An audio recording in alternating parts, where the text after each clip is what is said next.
The scent of rosemary chicken filled the air as I drizzled the last stream of golden glaze over a tray of roasted vegetables. The stainless steel counters gleamed under the warm lights, and the hum of my double-deck oven was almost like music to me. This was my world now, my kitchen, my sanctuary, my empire. It was a Thursday morning, and I was in the middle of prepping for a high-profile charity gala when my phone buzzed on the counter. I glanced at the screen and froze. Claire Matthews. My sister. I wiped my hands on my apron, a slow smile tugging at my lips.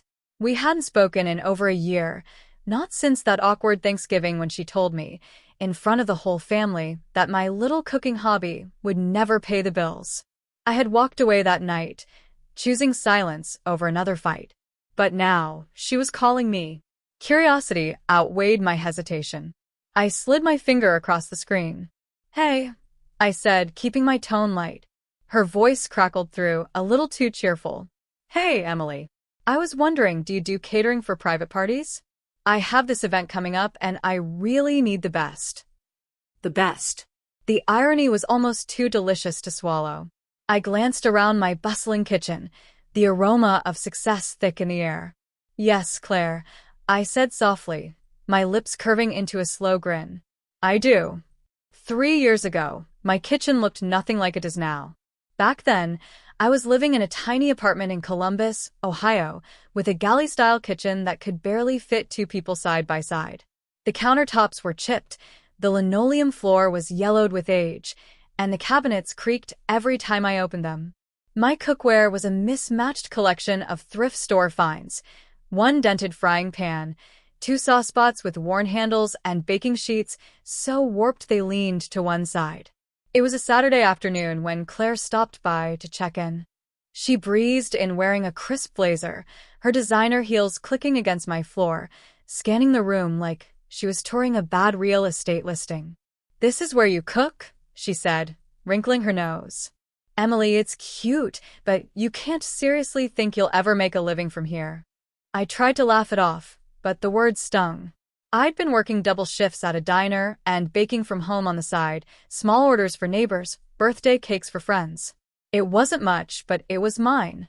I stirred the pot of chicken soup simmering on the stove, willing my voice not to shake. "Everyone starts somewhere," I murmured. She smirked, glancing at my peeling cabinets. "Somewhere, sure. But maybe not here. You need an actual kitchen, real equipment, if you want people to take you seriously." Her words clung to me, like the scent of overboiled broth. After she left, I sat alone at my tiny kitchen table, tracing my fingers over the cracked laminate. My grandmother's old recipe book sat in front of me, its spine frayed, pages stained with decades of use. I opened it to a note written in her neat cursive. "A real cook doesn't need a grand kitchen. Just a steady hand and a full heart." I read it 3 times, letting the words sink in. Claire could mock my space, belittle my dream, but she couldn't touch the fire in me. That night, I made a promise to myself. I wouldn't argue with her.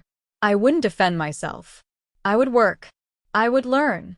I would build something so undeniable that one day, she'd have to walk into my kitchen and see what I'd made of myself. And when that day came, I'd make sure she remembered every word she'd said.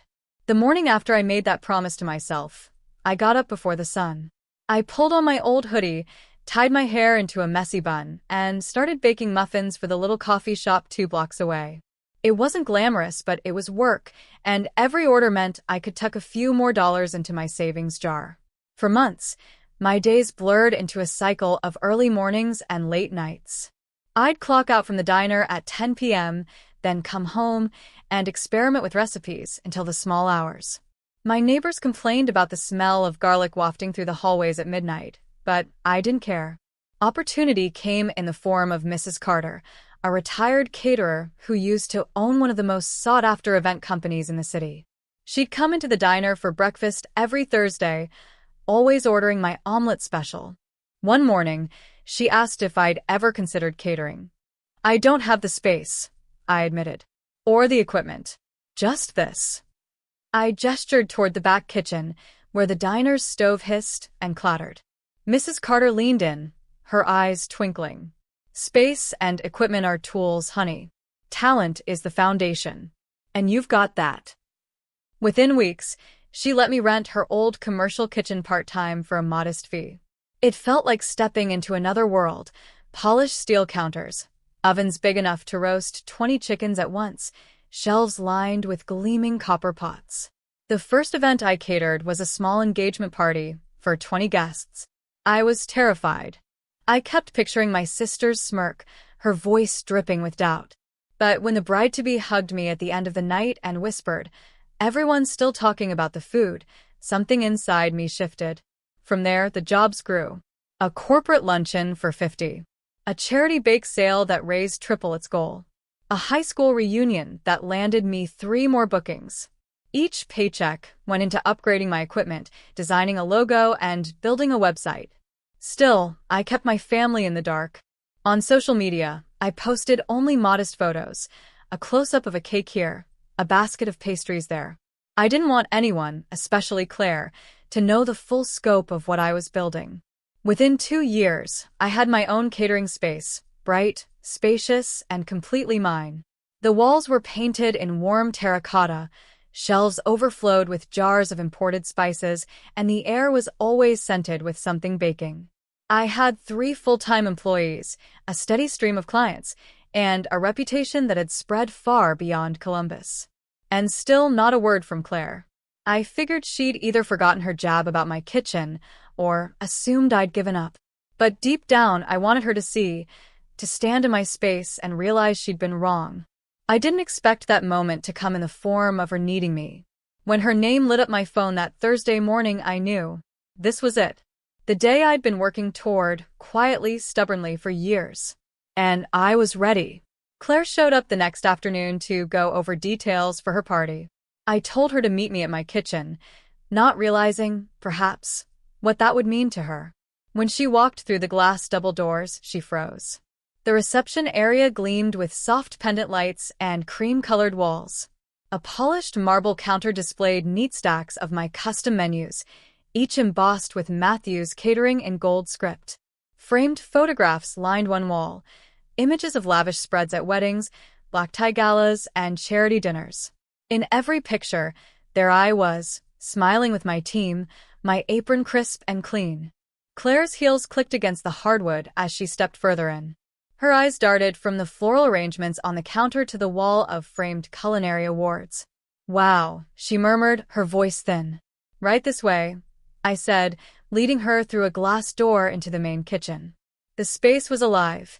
2 sous chefs were piping frosting onto cupcakes. The air smelled of fresh rosemary and citrus glaze, and the rhythmic chop of knives filled the room. Sunlight streamed through tall windows, glinting off polished steel counters and hanging copper pans. Claire's gaze swept the room slowly, almost cautiously, as though each detail was rewriting something in her memory. This is yours?" she asked finally. I smiled, wiping my hands on a linen towel. "Every inch of it." She turned in place, taking it all in again. "When did you? I mean, how?" "After you stopped by my apartment that day," I said evenly, my voice calm but deliberate. "You told me my kitchen was too small, that I couldn't make a living from it. I decided to prove you wrong." Quietly. Her cheeks flushed, and she looked down, fidgeting with her purse strap. "I didn't mean." "You did," I interrupted gently. "And that's okay." It lit a fire under me. I worked. I learned. I built this. I gestured around the bustling kitchen. "Now I run one of the top catering companies in Columbus." Her lips parted, but no words came out. I stepped closer, lowering my voice so only she could hear. "So, Claire, what kind of event are we talking about?" She cleared her throat, still scanning the room like she couldn't quite believe it. "It's a networking party for my firm. We're hosting potential clients." I want it to be perfect. I tilted my head, studying her. This was the same sister who had laughed at my cracked countertops and thrift store pans. And now, she was standing in my kitchen, asking for my food to impress her people. "I can do perfect," I said at last. "But my calendar's tight. For this date, I'll need payment in full before we start prepping." And I'll require your guests to know who catered, my name, my business. Her eyes flickered, a mix of pride swallowing and reluctant respect. Of course, she murmured. I handed her a printed contract. She took it, scanning the terms, and signed without argument. As she slid the papers back across the counter, I caught her looking at the recipe book displayed on a small shelf in the corner, my grandmother's, framed behind glass. You kept that old thing, she said softly. I smiled. It built this place. For a moment, her expression shifted, not envy, not shame, but something closer to understanding. Still, she said nothing more. As she turned to leave, I called after her. Claire? She paused in the doorway. Next time you think someone's kitchen is too small, maybe wait until you've tasted the food. Her lips twitched, almost a smile.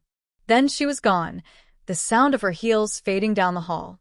The week leading up to Claire's event, I treated her order like any other high-profile client, except this one carried a personal edge. My team knew nothing about our history. To them, she was just another customer with a large budget and a tight deadline. Still, I made sure every detail reflected the standard I had built my reputation on. Imported cheeses from Vermont, grass-fed beef sourced from a farm I personally vetted, hand-rolled pasta made that very morning. I wasn't just catering her party. I was sending a message. On the second day of prep, Claire stopped by to check in. She hovered near the counter, watching as my staff plated test dishes for presentation. This is impressive, she admitted, almost grudgingly. I glanced up from arranging charcuterie. It's the only way I work. She hesitated, then asked, You're sure this is enough food for 50 guests? I met her gaze. Claire, my business survives on being more than enough. But just so we're clear, payment in full is due tomorrow. And your event materials should list Matthew's Catering as the exclusive provider.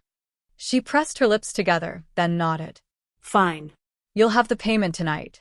And I'll make sure your name is on everything. Good. But there was one more thing. I pulled out a small envelope and slid it across the counter. Inside was a discount card I rarely used, reserved for repeat clients who valued our work. If this event goes well, I said, you'll qualify for this. But it's conditional. Her brow furrowed. Conditional? Yes. If I'm going to keep working with you, there are ground rules. No undercutting my prices, no last-minute cancellations, and above all, respect for my team. They're the backbone of this place. She blinked, as if the word respect tasted unfamiliar. Of course, she said finally. I didn't soften my tone. Claire, I'm not your little sister baking cupcakes in a cramped apartment anymore. If you want my services, you treat me as you would any other professional you hire, with trust, with fairness, and without backhanded comments. For a long moment, she just stood there, the hum of the refrigerators filling the silence. Then she let out a breath. You're right. I wasn't fair to you back then. The admission caught me off guard, but I kept my expression neutral. It's in the past, I said, but moving forward, we work differently. She gave a small nod. Understood. As she left, I watched her pause at the doorway, her gaze lingering on my grandmother's framed recipe book again. This time, she didn't just look, she smiled. And for the first time, I thought maybe she was beginning to see me clearly.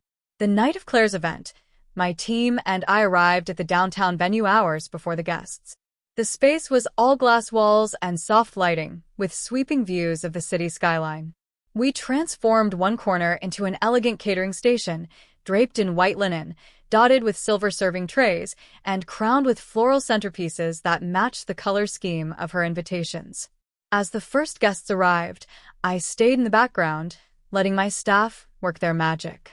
The air quickly filled with the scent of seared scallops, fresh basil, and warm bread. Laughter and chatter bounced off the walls, glasses clinked, and I caught more than one guest leaning over to whisper to Claire with a delighted, "This food is incredible. Who did you hire?" Each time, she answered clearly, "Matthew's Catering," her eyes flicking toward me. By the time dessert was served, a tower of chocolate mousse cups drizzled with raspberry coulis, I knew we had nailed it.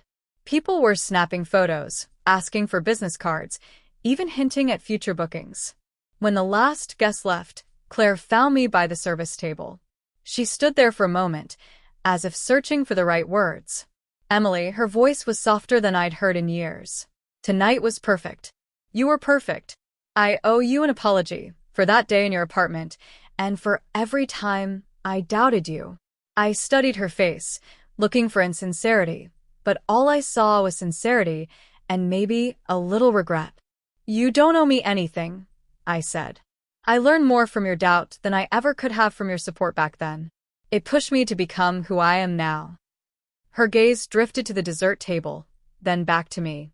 Well, who you are now is someone I'm proud to know, and even prouder to call my sister. I smiled, a genuine one this time. Then maybe we can start fresh. She nodded. Fresh sounds good. Later that night, after my team packed up and the venue lights dimmed, I returned to my kitchen. The space was quiet now, the copper pans gleaming in the soft glow. I walked to the corner shelf and rested my hand on my grandmother's recipe book, its worn cover warm beneath my fingers. Her words echoed in my mind. A real cook doesn't need a grand kitchen. Just a steady hand and a full heart. I'd built more than a kitchen.